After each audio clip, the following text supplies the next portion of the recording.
Good morning बच्चों। Online पढ़ाई में जो हमने सेतु अभ्यासक्रम शुरू किया है उसमें आज हमारा जो विषय है वह है परिसर अध्ययन 2 और इसमें हम इतिहास का अध्ययन आज करेंगे। तो पिछले पीरियड में हमने साइंस का अध्ययन किया था, तो आज हम इतिहास का अध्ययन करेंगे। तो सेतु अभ्यासक्रम में जो हमारा पहला लेसन है वह है शिवाजी महाराज जन्म के पूर्व का महाराष्ट्र।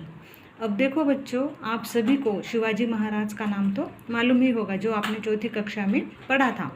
अब जो शिवाजी महाराज थे वह बचपन से ही बहुत लड़वैये थे और उनकी माताजी थी। उनकी माताजी का नाम आप सभी बच्चों को मालूम है क्या? तो देखो, उनकी माताजी का नाम था जीजाबाई।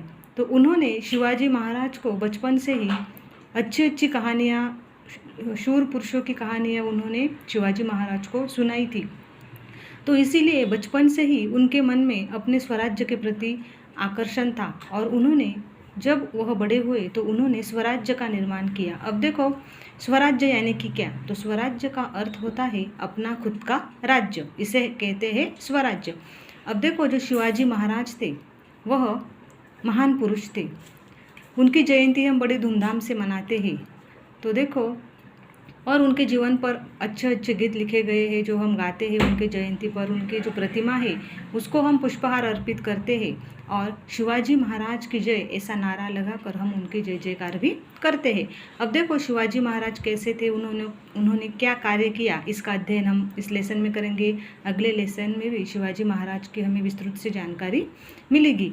अब देखो, जो शिवाजी महाराज जन्म के पूर्व का महाराष्ट्र कैसा था। अब देखो, जहाँ हम रहते हैं वह है हमारा महाराष्ट्र राज्य।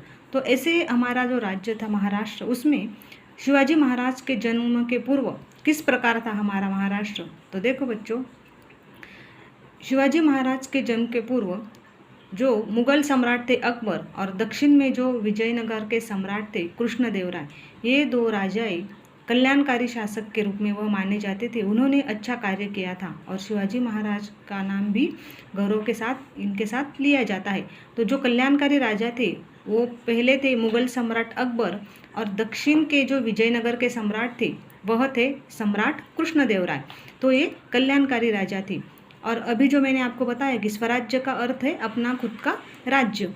और इसके बाद हमारा जो महाराष्ट्र है उनमें लगभग 400 वर्ष पूर्व महाराष्ट्र में स्वराज्य नहीं था, यानी कि 400 वर्ष पूर्व हमारे महाराष्ट्र में स्वराज्य नहीं था।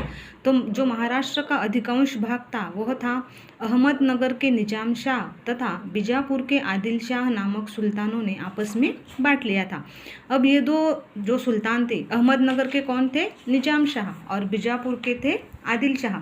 तो ये जो दो सुल्तान थे यानी कि ये मुगल राजा थे। तो इन्होंने दोनों ने आपस में यह राज्य बांट लिया था, लेकिन वे मन से अच्छे नहीं थे और वह अपनी प्रजा पर अत्याचार करते। तो जिस प्रकार वह अत्याचार करते थे तो उनके प्राणघाती शत्रु भी थे, इसीलिए उनके राज्य में हमारी जो प्रजा थी वह सुखी नहीं थी। उसके बाद हमारे राज्य में वतनदार थे। तो महाराष्ट्र में जो वतनदार थे वह थे जो घराने थे। तो पहला घराना था देशमुख, देशपांडे और जागीरदार। इस प्रकार घरानेशाही हमारे महाराष्ट्र में थे, लेकिन इनके व्यवहार के कारण हमारे महाराष्ट्र की जो प्रजा थी वह त्रस्त हो चुकी थी। अब शिवाजी महाराज जब बड़े हुए तो इन्होंने सब देखा और प्रजा को सुखी बनाने के लिए उन्होंने स्वराज्य के स्थापने का कार्य अपने हाथों में लिया और जो जहागीरदार थे उन्हें सही रास्ते पर लाने के लिए उन्होंने उचित कार्य किए। प्रजा पर अत्याचार करने वाली सत्ताओं से भी शिवाजी महाराज ने संघर्ष किया और अत्याचारी शासकों को उन्होंने पराजित किया और उन्होंने हिंदवी स्वराज्य की स्थापना की थी। तो यह भाग हम पहले लेसन में देखेंगे। उसके बाद इस लेसन की जो मैंने आपको PDF भेजी है कृतिपत्रिका 1, वह आपको नोटबुक में लिखनी है। उसके आंसर भी मैंने भेजे हैं जो आपको अच्छे हस्ताक्षर के साथ नोटबुक में लिखना है और आज का दिनांक और डेट डालनी है। अब देखो, जो हमारा दूसरा लेसन है वह है संतों के कार्य। अब हमारे महाराष्ट्र में अनेक प्रकार के संत हो गए हैं। तो देखो, उनका नाम है चक्रधर स्वामी, संत नामदेव, संत ज्ञानेश्वर, संत चोखा मेला। ऐसे अनेक संत हो गए हैं जिन्होंने हमें अच्छी सीख दी और जिस प्रकार यह संत हो गए, उसी प्रकार ही संत जनाबाई, संत सोयराबाई, संत निर्मलाबाई, संत मुक्ताबाई, संत कान्होपात्रा, संत बहिनाबाई शिवूरकर का भी समावेश है। इन संतों ने हमें दया, अहिंसा, परोपकार, सेवा, समता तथा बंधुता आदि गुणों की शिक्षा उन्होंने हमें दी थी। तो देखो, सबसे पहले जो संत हो गए उनकी जानकारी हम लेंगे। तो पहले जो संत है वह थे श्री चक्रधर स्वामी। अब देखो, ये जो चित्र है यह है संत नामदेव का, और यहाँ साइड में जो चित्र है वह है श्री चक्रधर स्वामी का।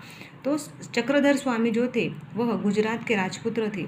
उन्होंने पूरे महाराष्ट्र में भ्रमंती की और समता का उपदेश उन्होंने लोगों को दिया। पुरुष जाति, स्त्री और पुरुष जाति में भेदभाव नहीं करना चाहिए, यह प्रथा उनको मान्य नहीं थी। उसी प्रकार उन्होंने लीला चरित्र नामक ग्रंथ का उन्होंने संग्रह किया था, और लीला चरित्र नामक ग्रंथ उन्होंने लिखा था चक्रधर स्वामी ने। अब देखो, जो दूसरे संत थे वह थे संत नामदेव। अब देखो, जो संत नामदेव जो संत थे वह विट्ठल के परम भक्त थे और गांव में रहने वाले थे। उन्होंने अनेक अभंग रचे, कीर्तन किए, और महाराष्ट्र के घर घर में उन्होंने उनके जो अभंग थे वह भक्तिभाव से गाए जाते हैं। उसके बाद थे संत ज्ञानेश्वर। अब देखो, जो संत ज्ञानेश्वर थे वह चार भाई और 3 भाई और उनकी एक बहन थी, और वह आपेगांव में रहने वाले थे। निवृत्तिनाथ और सोपानदेव उनके भाई थे तथा मुक्ताबाई उनकी बहन थी। यानी कि संत ज्ञानेश्वर, निवृत्तिनाथ और सोपानदेव यह 3 भाई, और उनकी जो बहन थी वह थी मुक्ताबाई, और वह आपेगांव में रहते थे। लेकिन जो कट्टरपंथी थे वह समाज में उन्होंने उन बच्चों को सन्यासी कहकर वह दोष लगाते थे। इसीलिए वह संत ज्ञानेश्वर जी दुखी होते थे। अब उनकी जो बहन थी उन्होंने उन्हें समझाया कि अगर तुम ही दुखी हो गए तो प्रजा को संदेश कौन देगा, उन्हें इन जो कट्टरपंथी लोग थे उनसे इस समाज को मुक्ति कौन देगा। इस प्रकार का उन्होंने अपने भाई को समझाया था, और उन्होंने संत ज्ञानेश्वर जी ने अच्छे अच्छे कार्य अपने कार्य उन्होंने किए थे। ईश्वर पर श्रद्धा रखो, सभी के साथ समता का आचरण करो, दुखी लोगों की सहायता करो, उनके दुख दूर करो। विगत 700 वर्ष के उनके उपदेश महाराष्ट्र के कोने कोने में गूंज रहे हैं। और उनके बाद हम देखेंगे कि संत एकनाथ जी जो थे उन्होंने संत ज्ञानेश्वर जी की जो परंपरा थी उसका आगे चलाने का कार्य उन्होंने किया। उसके बाद हम देखेंगे कि संत तुकाराम, जो शिवाजी महाराज के समय संत तुकाराम तथा रामदास नामक संत हो गए थे। उन्होंने देहू नामक गांव में वह रहते थे। संत तुकाराम जी की भी अभंग और ओविया प्रचलित है। उन्होंने जो संदेश दिया लोगों को, देखो, जे का रंजले गांजले त्यासी म्हणे जो आपुले, तोची साधू ओळखावा देव तेथे जी जानावा। इस प्रकार का संदेश उन्होंने लोगों को दिया था।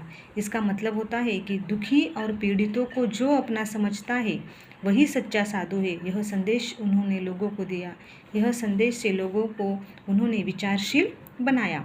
उसके बाद देखो, यह जो चित्र है वह है समर्थ रामदास जी का। तो समर्थ रामदास जो थे उनका नारा हम करते हैं कि जय जय रघुवीर समर्थ।